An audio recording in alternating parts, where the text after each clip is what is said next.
নমস্কার বন্ধু, আজ একটা সচেতনতামূলক পোস্ট নিয়ে হাজির। আপনারা প্রত্যেককেই জানেন, এখন মনে হয় পশ্চিমবঙ্গের এমন কোনো বাড়ি নেই যে বাড়িতে রায় মার্টিনের বই, বিভিন্ন সহায়িকা পুস্তক থেকে কোশ্চেন ব্রাঞ্চ বাড়িতে নেই। কারোর বাড়িতে, প্রত্যেকের বাড়িতেই আমার মনে হয় কম বেশি আছে কিছু না কিছু এই রায় মার্টিনের বই। তাই এই রায় মার্টিন আজকে একটা ব্র্যান্ডে পরিণত হয়েছে এবং সেটা বিজ্ঞাপনের মারফতে এমনভাবে তুলে ধরা হয়েছে, এই রায় মার্টিনের বই না পড়লে নাকি পশ্চিমবঙ্গে কেউ প্রথম, দ্বিতীয়, তৃতীয় হতে পারে না। রায় মার্টিনের বই যদি কেউ পড়ে, সে নাকি পশ্চিমবঙ্গের মধ্যে প্রথম, দ্বিতীয়, তৃতীয় হয়ে যায়। এই রকমই ভাবে মানুষকে বিজ্ঞাপন মারফত জায়গায় নিয়ে আসা হয়েছে যে আজ প্রত্যেকের ঘরে ঘরে রায় মার্টিনের বই হাজির হয়েছে ওই ভালো রেজাল্টের জন্য।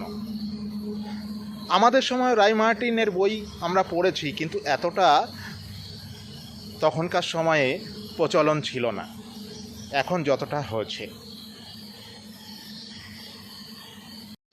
রায় মার্টিনের বইকে আজকে সবথেকে বেশি প্রাধান্য দেওয়া হচ্ছে যে এদের প্রশ্ন উত্তর বা সহায়িকার মান, গুণগত মান নাকি অনেকটা উন্নত, তাই এটা পড়লে নাকি ভালো রেজাল্ট করা সম্ভব। কিন্তু বর্তমানে এরা একটা সরকারের তাবেদারি করতে গিয়ে মানুষকে কিভাবে ভুল পথে পরিচালিত করছে এবং শিক্ষার্থীদের মনেও বিষ ঢুকিয়ে দিচ্ছে ভুল ইতিহাস পড়িয়ে। সেই ভুল ইতিহাস পড়িয়ে যে তুলে বাচ্চাদের মধ্যে বিষ ঢুকিয়ে দিচ্ছে এবং ভুল পথে পরিচালিত করছে, তার জ্বলন্ত দৃষ্টান্ত তুলে ধরেছেন পশ্চিমবঙ্গের রাজ্য বিজেপির সভাপতি মাননীয় শ্রমিক ভট্টাচার্য মহাশয়। আজ আমি বিশেষ কিছু বলবো না, ভিডিওটা আপনারা একটু ধৈর্য ধরে দেখবেন এবং মাননীয় বিজেপির রাজ্য সভাপতি শ্রমিক ভট্টাচার্যের সাংবাদিক সম্মেলনটা লক্ষ্য করবেন, তাহলেই পরিষ্কার বুঝতে পারবেন যে কিভাবে রায় মার্টিন আমাদেরকে এবং আমাদের বাচ্চাদেরকে ভুল ইতিহাস পড়াচ্ছে এবং মনে বিষ ঢুকিয়ে ভুল পথে পরিচালিত করছে। চলুন যাই দেখে নিই সেই জ্বলন্ত উদাহরণ। রায় মার্টিন টিভি খুললেই যারা ছবি দেখা যায়, যে কোম্পানির বই না পড়লে কেউ মাধ্যমিক কিংবা উচ্চ মাধ্যমিকে প্রথম, দ্বিতীয় বা তৃতীয় হতে পারেন না। রায় মার্টিন বিদ্যাসাগরের পরেই যদি প্রতিভাধর কোনো সংস্থা জন্মে থাকে, বর্ণ পরিচয়ের কাছাকাছি প্রায় মর্যাদা চলে গেছে বিজ্ঞাপনের কারণে। ইনি লিখছেন অষ্টম শ্রেণীর ইতিহাস বই। দেখুন, এই বইতে যেটা লেখা আছে, এখানে পাটাও বার করে দিচ্ছি, পড়বার সুবিধার জন্য আমি পড়ছি।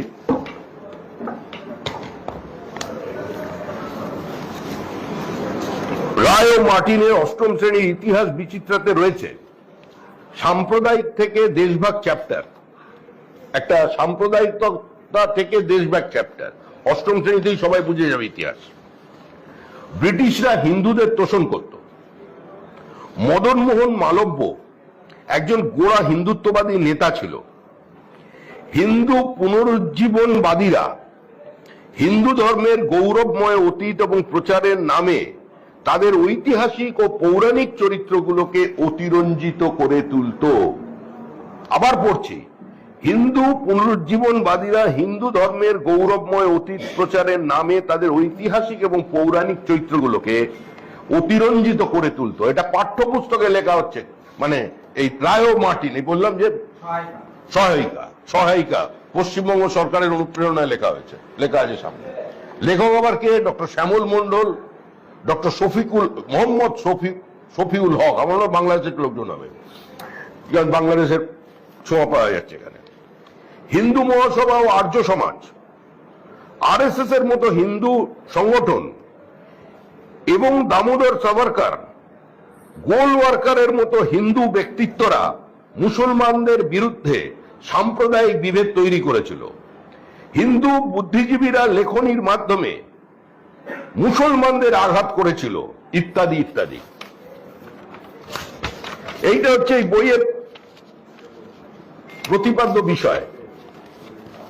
ক্লাস 8-এ যদি এই বই পড়ানো হয় এবং পশ্চিমবঙ্গ সরকারের যে সিলেবাস আছে সেই সিলেবাসের অনুমোদিত বলে প্রথম পাতায় লেখা হয়েছে মধ্যশিক্ষা পর্ষদ প্রবর্তিত নতুন সিলেবাস এবং প্রশ্নপত্রের নতুন কাঠামো ও নম্বর বিভাজন অনুসারে লেখা এই রায় ও মার্টিনের ইতিহাস বিচিত্রা আমার সংস্থা কয়েকদিনের মধ্যেই, হয়তো আগামীকাল কিংবা বুধবারের মধ্যে আমরা মামলায় যাচ্ছি। পার্টি নয়, অন্য সংগঠন মামলা করবে।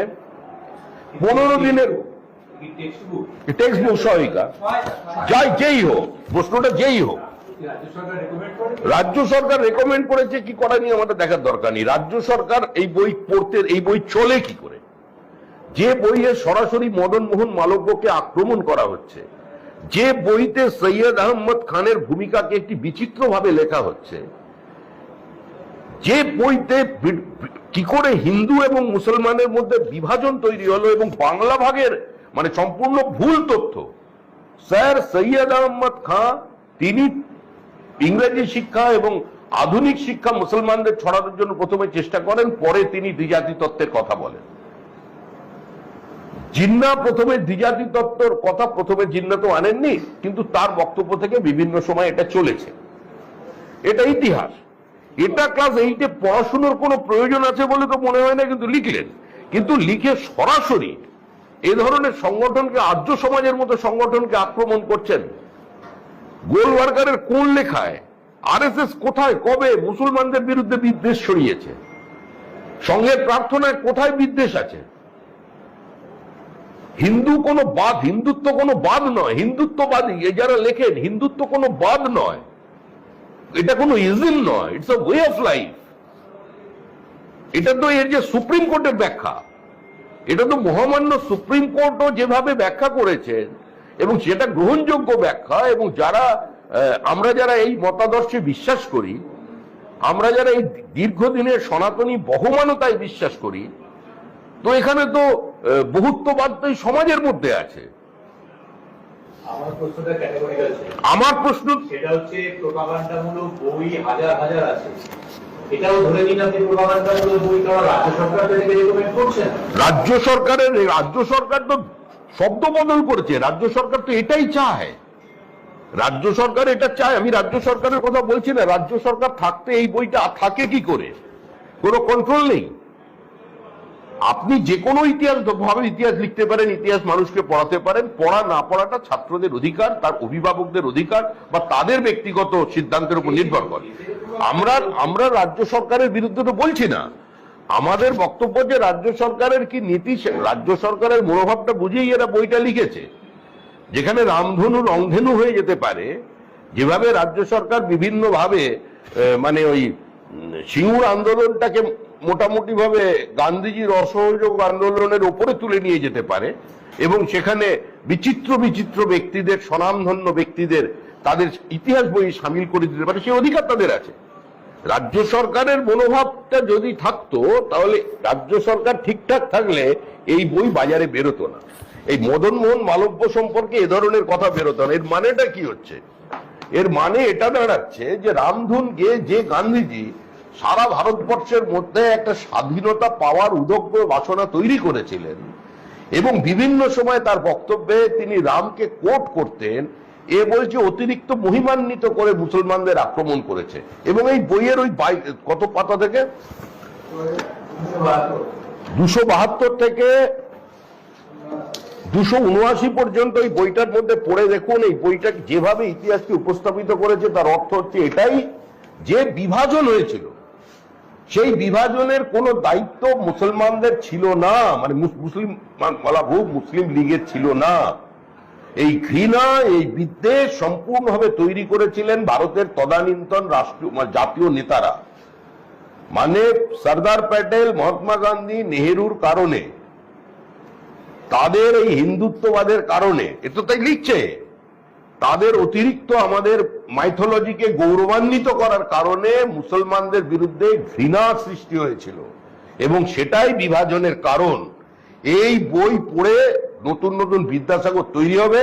আমরা বলছি যে এই বই, এই কোম্পানি সাবধানে থাকুন, এসব কিন্তু আর এখানে চলবে না।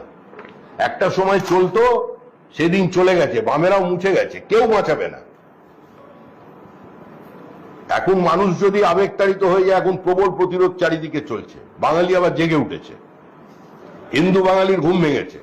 ফলে কোথায় কি হয়ে যাবে, কোথায় ভাঙচুর হবে আমাদের জানা নেই। 15 দিনের মধ্যে এটাকে প্রত্যাহার করতে হবে। আমরা দলের পক্ষ থেকে এটা বলছি যে যাদের সম্পর্কে বলেছেন তারা আইনানুগ যা ব্যবস্থা নেবেন।